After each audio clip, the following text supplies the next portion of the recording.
Mitchell, Chair of the Utilities Commission, and with me this morning are Commissioners Duffley, Hughes, McKissick, Kimright, Brawley, and Tucker.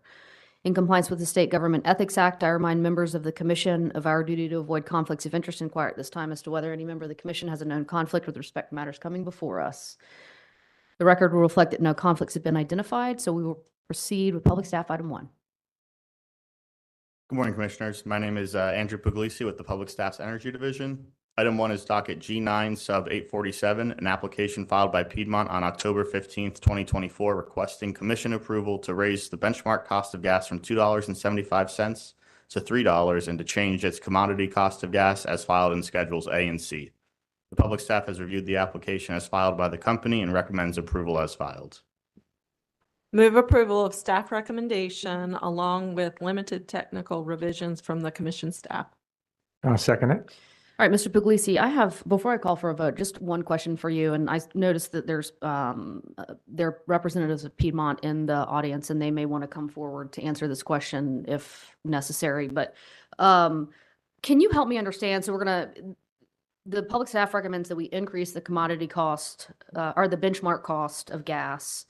And then we're also increasing the decrement to flow back to customers and over collection for the commodity cost. Is that correct? So the benchmark cost is predicting the future cost of gas, and the commodity cost is returning the over collection from what the current cost of gas was. Okay, so just help me make sure my understanding of these two changes is correct.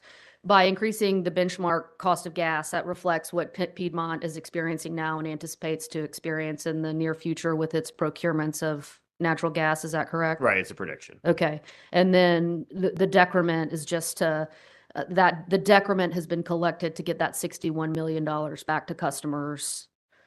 Yep, correct. Okay, and then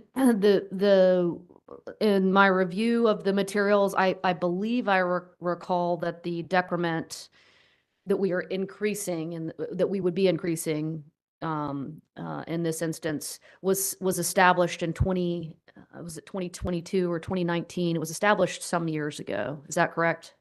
To get the $1.6 million back? That sounds correct. The company probably might answer that better than mine. Does someone from the company remember that? And ultimately, my question is this: how? So my recollection is the amount of the over collection is $60 million.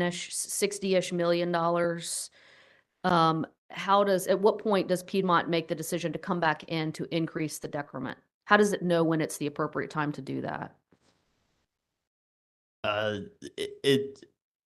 It's difficult to say. It's the public staff reviews the deferred account, and it's tough to say, but it's really just it when you see it that it's getting either too large and has to be controlled by a new decrement. Okay, so it is the case that the public staff is monitoring over collection or under collection, and then works with the company or coordinates with the company in terms of the company's coming back in to adjust the decrement. The company chooses when to come back in, unless the public staff determines it would be unless it's too out of control. But okay, all right, Ms. Powers, did you want to add anything to that?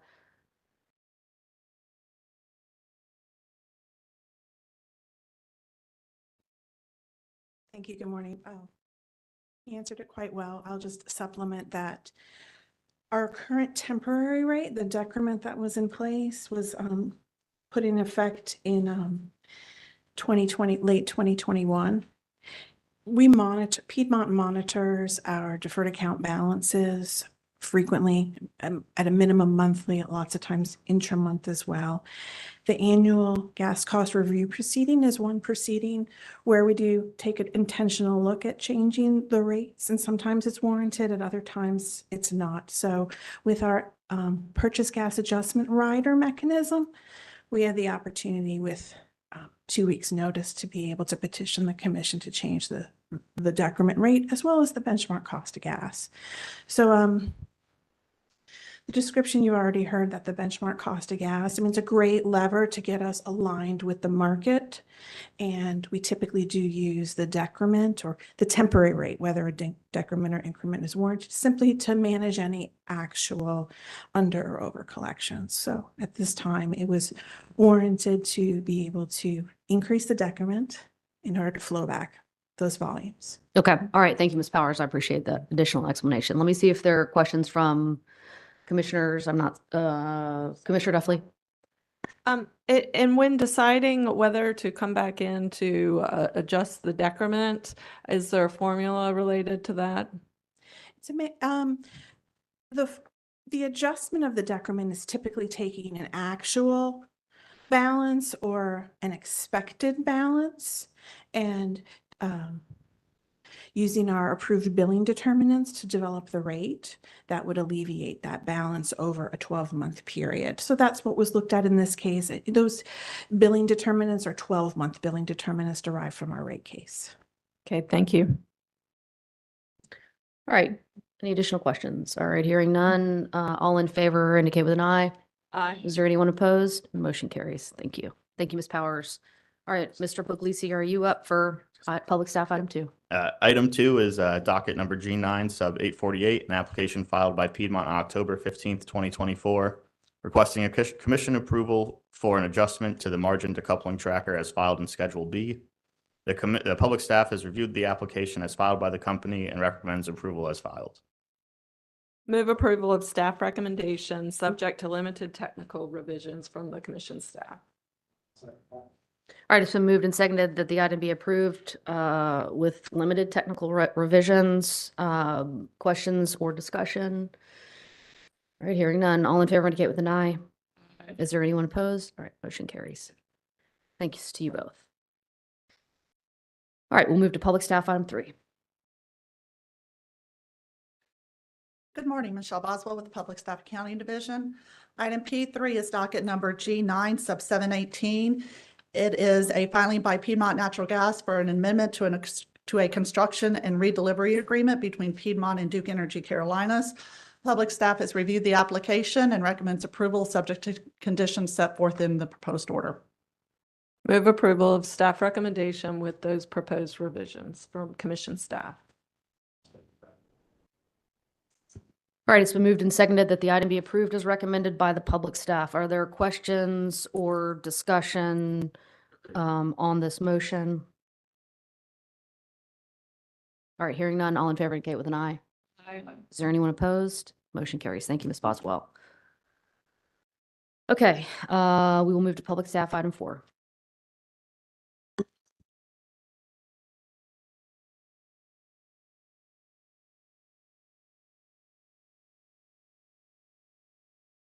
Good morning. My name is Sharon Wade with the Public Staff, Water, Sewer, Transportation, and Telephone Division. Item number 4 is docket number P100 sub 133C, an application filed by Tri-County Communications, Inc., seeking designation as an eligible telecommunication carrier for purposes of receiving federal universal service support for exchanges in eastern North Carolina, identified in attachment A of the application. The public staff has reviewed Tri-County's application and data request responses and believes that Tri-County satisfies the requirements for designation as an eligible telecommunications carrier. The public staff recommends that the commission issue an order that Tri-County has met the requirements to serve as an ETC in exchange areas listed in attachment A and designating Tri-County as an ETC in those exchange areas as requested. Move approval of staff recommendation along with limited technical revisions from the commission staff. It's been moved and seconded that the item be approved with limited technical corrections. Any questions or discussion on the motion? All right, Commissioner Tucker. Universal service support. So Lifeline is a program that allows the customer to receive support, discounted support for voice or phone services. And the universal support is funded, the discount is funded by the Universal Service Administration funds. Okay, so just for my own edification, it's not a grant, or is it a subsidy, or does the bill go up or down for folks in Eastern North Carolina? So it's, the universal service is paid by contributions from the telecommunication carriers that, may be, identified as a universal service support line on telephone bill that they can collect, that these funds are paid from. So it is a subsidy from the feds? Yes, they can receive a support for voice